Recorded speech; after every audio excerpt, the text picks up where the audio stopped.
Bonsoir et merci de joindre nous sur Saïd TV pour le journal. Tout de suite, les titres à la une. Un mémorandum d'entente sur le règlement de la dette mauritanienne auprès de l'État du Koweït. Le document a été signé aujourd'hui à Koweït City.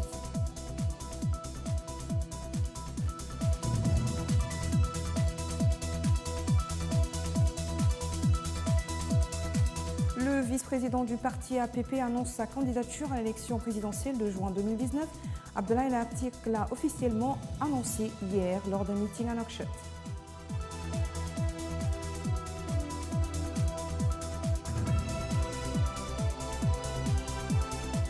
Les chefs d'État africains réunis en Égypte plaident pour un retour à l'ordre au Soudan et en Algérie. Ils donnent 3 mois au Conseil militaire pour rendre le pouvoir aux civils.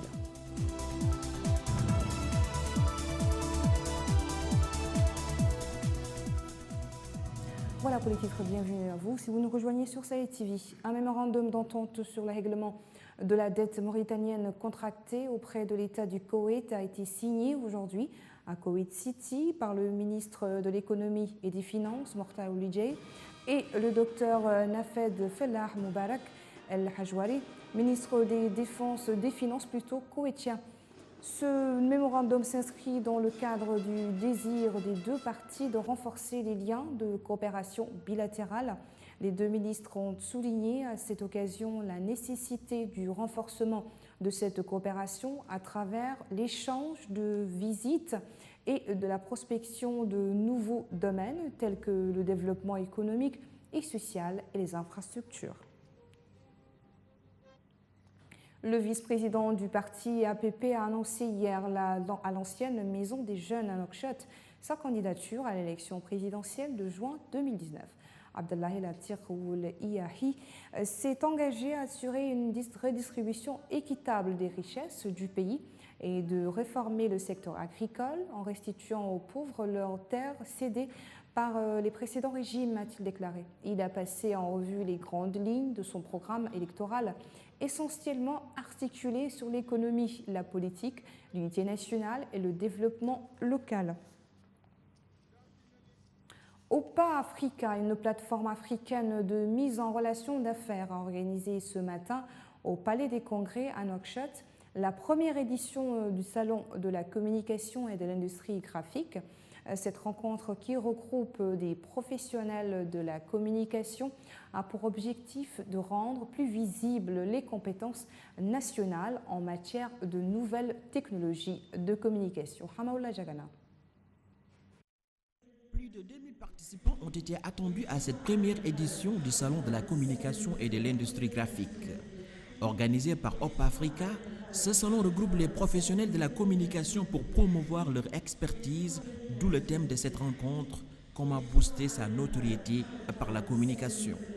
L'objectif de cet événement, c'est surtout de pouvoir aider ces entreprises qui sont là, qui sont des compétences mauritaniennes, qui ont besoin d'avoir plus de visibilité à l'échelle nationale et pour pouvoir montrer au grand public ce qu'ils savent faire, c'est important. Aujourd'hui, nous avons besoin de promouvoir ces entreprises-là qui en ont besoin, qui ont des compétences, mais malheureusement qui n'ont pas beaucoup de visibilité sur le territoire mauritanien. Des expositions, des stands ont marqué ce rendez-vous de la communication et de l'industrie graphique. Une occasion pour ces professionnels de valoriser leurs produits et services devant le grand public. Ce salon est très important pour nous parce que nous pensons que la communication, que nous aussi nous devrons communiquer en tant que boîte de communication, et nous pensons que les rencontres B2B sont très intéressantes dans ce domaine. Nous sommes malheureusement dans un pays qui ne communique pas assez, où les entreprises ne communiquent pas assez. Et nous essayons à travers ce forum, à travers ce salon, de communiquer et de faire communiquer les partenaires aussi. Le ministre de l'Enseignement supérieur, de la Recherche scientifique, des technologies, de l'information et de la communication, parrain de cet événement, a rehaussé de sa présence ce matin les travaux de cette première édition du salon. Et ce qui est intéressant, c'est qu'on voit une pénétration des technologies, de l'utilisation des outils technologiques de la communication dans notre pays. On a vu une trentaine d'exposants dans ce salon, qui sont tous en grande partie des Mauritaniens, qui ont des des entreprises d'impression sur papier, sur tissu, sur tous les objets, et une capacité à capter la part de la commande en termes de communication au niveau national. Et ça, c'est important, et j'en fais aujourd'hui une demande à tous les usagers, tous les clients, particulièrement à la veille d'une campagne présidentielle, à se dire il y a un marché de l'impression, il y a un marché de la communication, il y a un marché pour les banderoles, il y a un marché national pour toute la page publicitaire qu'ils font, et ce serait bien de travailler avec les bureaux nationaux dans ce cadre. Durant cette rencontre de 2 jours au Palais des Congrès de Nouakchott, il est aussi prévu des panels liés à la communication et à l'industrie graphique et des échanges et partages d'expériences entre différents participants. Cette première édition du Salon de la communication et de l'industrie graphique organisée par OPA Africa vient concrétiser l'importance mais aussi la place qu'occupe la science et les nouvelles technologies en Mauritanie, notamment chez la jeunesse. Hamahoula Djagana, Sahel TV, Nouakchott. Pour plus amples détails, nous avons avec nous ce soir cher Tijani Djouara, directeur exécutif du CIPINA. Bonsoir, Monsieur Djouara, merci d'être avec nous. Alors, vous avez suivi avec nous le reportage. Alors, c'est le premier salon de communication en Mauritanie. Quelles sont vos impressions, parce que vous avez fait une communication aujourd'hui. Quelles sont vos impressions autour de ce salon? Très bonne impression, très bonne. J'ai été assez surpris par la qualité de l'organisation. C'était bien organisé. J'ai aussi été assez séduit par la qualité des interventions. C'était également très positif.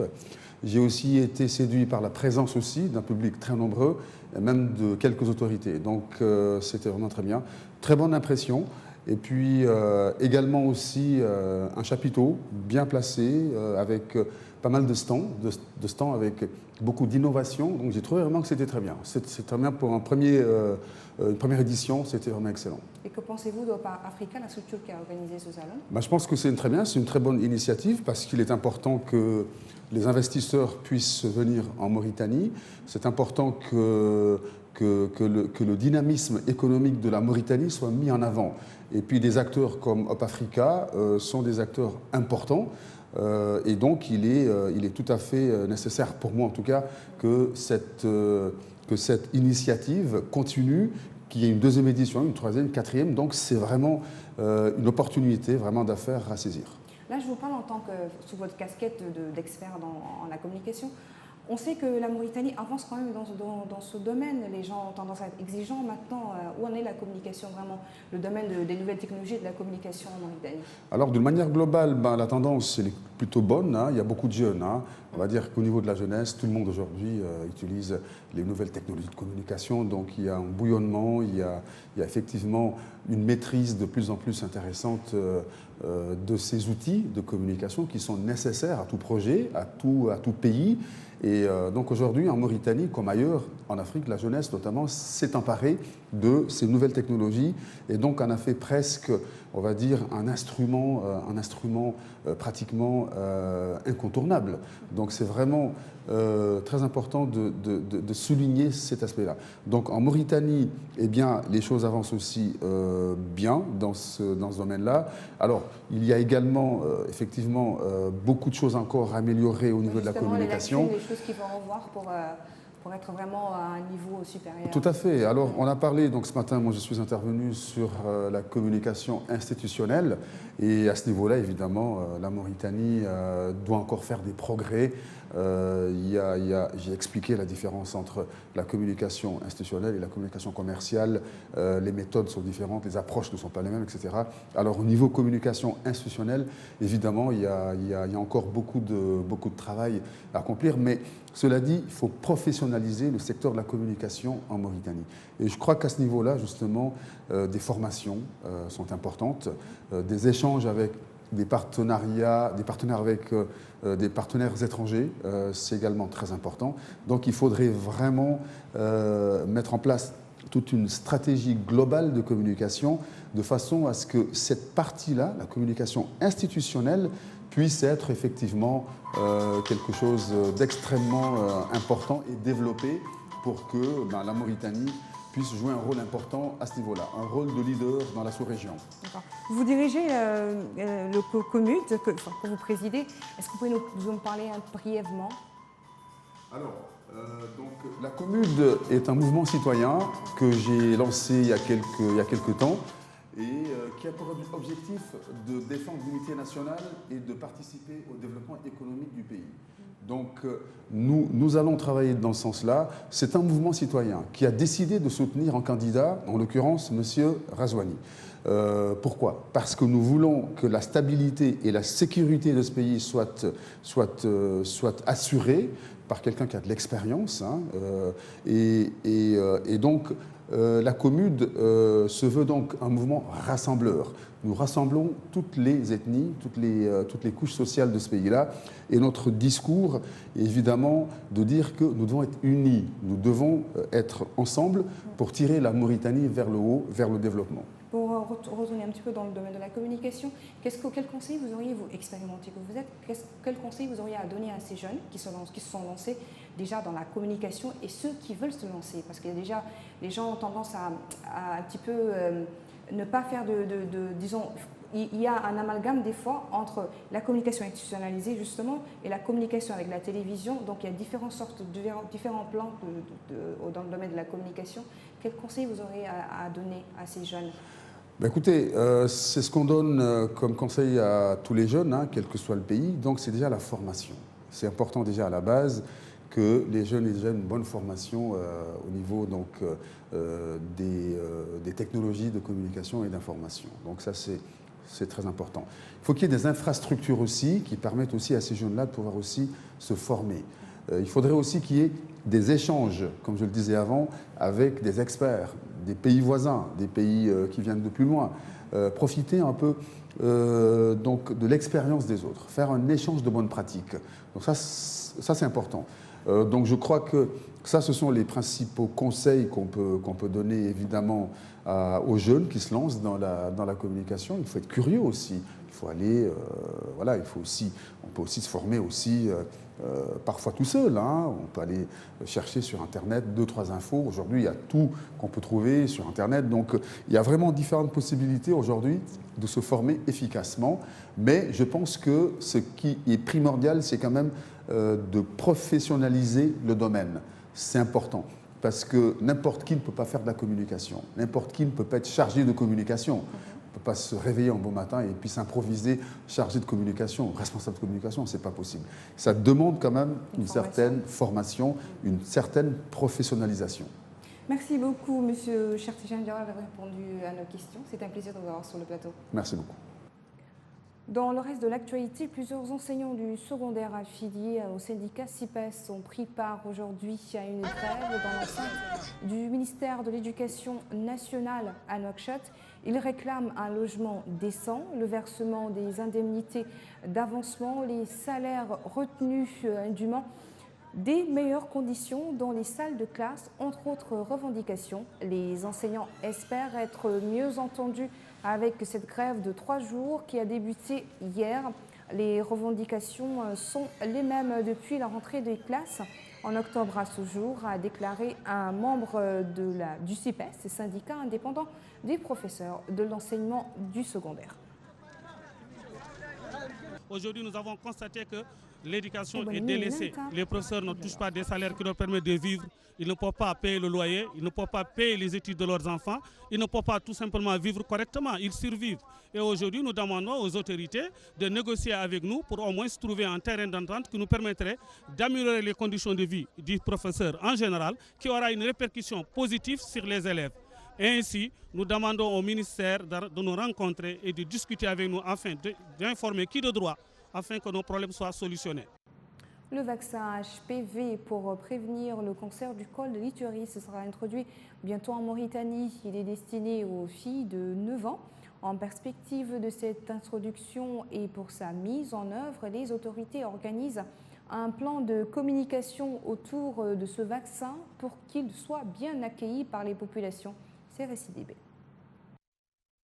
Ce plan de communication vise à optimiser le succès de l'introduction prochaine du vaccin HPV, un vaccin contre le col de l'utérus. Il cible les jeunes filles de 9 ans. Tous les acteurs de la communication, qu'ils soient institutionnels, communautaires ou religieux, ou de la société civile, sont conviés à jouer leur partition pour éviter d'éventuelles réticences des populations. Il protège les filles de 9 ans contre le cancer du col de l'utérus. Donc c'est vraiment un vaccin qui est très important et on veut que tout le monde vraiment y participe et c'est un grand plan de communication. Les avantages du vaccin contre le col de l'utérus ne se limitent pas seulement à l'immunisation, mais c'est toute la cellule familiale qui en profite. Alors ce vaccin va éviter non seulement que les femmes soient atteintes d'une maladie longue et coûteuse, mais aussi va éviter le délitement de la cellule familiale et sociale. Pour profiter pleinement de ces bénéfices individuels et sociaux, il faut que le vaccin soit largement utilisé, adopté, demandé par les jeunes filles et leurs parents, prescrit par le personnel de santé, recommandé en confiance par les enseignants, les associations, les autorités religieuses et morales. Des enquêtes ont démontré que les populations fondent beaucoup d'espoir sur ce vaccin. Mais dans certains milieux, il y a des doutes qui persistent. Il faut donc agir en conséquence pour avoir l'adhésion des populations. Les délégués du personnel de Kinross Tazias Mauritanie ont déposé un préavis de grève assorti d'une plateforme revendicative dans laquelle ils informent du déclenchement de leur mouvement de grève le 29 avril à minuit. À travers ce préavis, ils entendent attirer l'attention de la société sur la nécessité du respect des dispositions légales et conventionnelles en vigueur et notamment les clauses de la Convention collective générale du travail et celles de la Convention collective d'établissement de 2016. Premier point de la plateforme revendicative, le respect de la clause relative au paiement du bonus au titre du premier trimestre 2019. Salam alaikum. Je suis là pour expliquer pourquoi nous avons déposé un préavis de grève cette semaine pour le management Tazias. Je m'appelle Sid Ahmed, je suis délégué du personnel de Tazias. Et nous avons déposé un préavis de grève parce que la direction de Tazias n'a pas respecté l'accord d'établissement que nous avons fait en 2016. Accord d'établissement pour 3 années, ils n'ont pas respecté. Nous avons droit à un bonus trimestriel cette année. Et quand nous avons été convoqués pour régler combien on doit trouver ce trimestre, le management nous a dit que nous avons droit à 0 et que les expatriés ont droit à leur bonus. Donc nous avons dit que ce n'est pas normal. Et ensuite, il a fait une déclaration dans laquelle il a arrêté un élément de cet accord d'établissement. Nous avons dit que ça, c'est une décision unilatérale. Nous ne l'acceptons pas. Pour certaines décisions, il doit consulter ses partenaires. Nous sommes partenaires. Nous sommes pour la paix sociale. Nous sommes contre la confrontation. Mais aussi, quand il s'agit de toucher nos avantages, nous n'acceptons pas cela. Voilà. Plusieurs hommes d'affaires algériens ont été arrêtés par la brigade des investigations de la gendarmerie algérienne pour leur implication présumée dans des affaires de corruption, a rapporté la télévision publique algérienne. Il s'agit du PDG du groupe Civital qui a été arrêté pour suspicion de fausses déclarations relatives au transfert de capitaux vers les nationaux et vers l'étranger et de surfacturation. La brigade des investigations de la gendarmerie nationale de la wilaya d'Alger a de même interpellé dimanche dernier les hommes d'affaires Kouminef suspectés de non-respect des engagements contractuels dans la réalisation de projets publics trafic d'influence. La télévision publique a fait savoir également que la même brigade avait procédé à la remise de convocation avec PV à l'ancien Premier ministre Ahmed Ouaïa et au ministre des Finances Mohamed Loukal pour comparaître devant le procureur de la République et du tribunal pour dilapidation des deniers publics et de privilèges inclus. Au Maroc, le Bureau central d'investigation judiciaire relevant de la Direction générale de la surveillance du territoire a démantelé aujourd'hui une cellule terroriste composée de 6 individus âgés entre 22 et 28 ans s'activant à Salé, près de Rabat. Les perquisitions ont permis la saisie d'appareils électroniques, d'armes blanches sous forme de coutelas, ainsi que des manuscrits à caractère extrémiste, indique un communiqué du Bureau central d'investigation judiciaire. Les premiers éléments de l'enquête ont révélé que les suspects qui ont prêté allégeance au prétendu calife de Daesh en tentant d'acquérir des expériences dans la préparation de la fabrication d'engins explosifs. Réunis au Caire aujourd'hui autour d'un dirigeant égyptien et président en exercice de l'Union africaine, Abdel Fattah el-Sisi, les chefs d'État africains ont plaidé pour un retour à l'ordre en Algérie et au Soudan. Le sommet a exhorté le Conseil militaire de transition du pays et les responsables de la contestation à une transition pacifique de 3 mois. Après l'euphorie qui a suivi les premiers instants de la destitution d'Omar el-Béchir le 11 avril dernier, la rue réclame désormais le transfert du pouvoir militaire aux civils. Il a également appelé à préserver les institutions de l'État pour éviter que le pays ne plonge dans le chaos. Le mois dernier, le dirigeant égyptien avait mis en garde contre les dangers créés par les manifestations, mais n'avait pas mentionné nommément ses voisins au Soudan et en Algérie. Les combats s'enlisent en Libye près de 3 semaines après le début de l'offensive du maréchal Khalifa Haftar contre la capitale Tripoli, mais la situation humanitaire, elle, empire et préoccupe l'ONU. Selon un dernier bilan de l'Organisation mondiale de la santé, OMS, au moins 264 personnes, dont des civils, ont péri et 1266 ont été blessés. Depuis le début des combats, le 4 avril, au moins 35 000 civils ont par ailleurs fui les combats. D'après l'adjointe à l'émissaire de l'ONU en Libye, les déplacements se poursuivent à un rythme croissant chaque jour. Voilà qui met fin à ce journal. Merci à vous de nous avoir suivis. Le rappel des titres.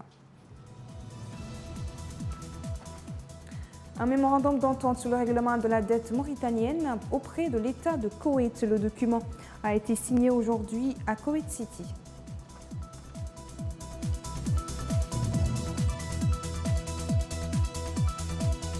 Le vice-président du parti APP annonce sa candidature à l'élection présidentielle de juin 2019.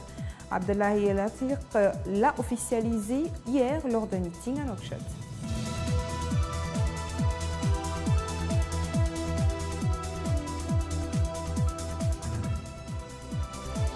Les chefs d'État africains réunis en Égypte plaident pour un retour à l'ordre au Soudan et en Algérie.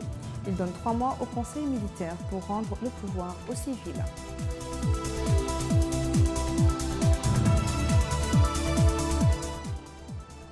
Merci et bonne soirée.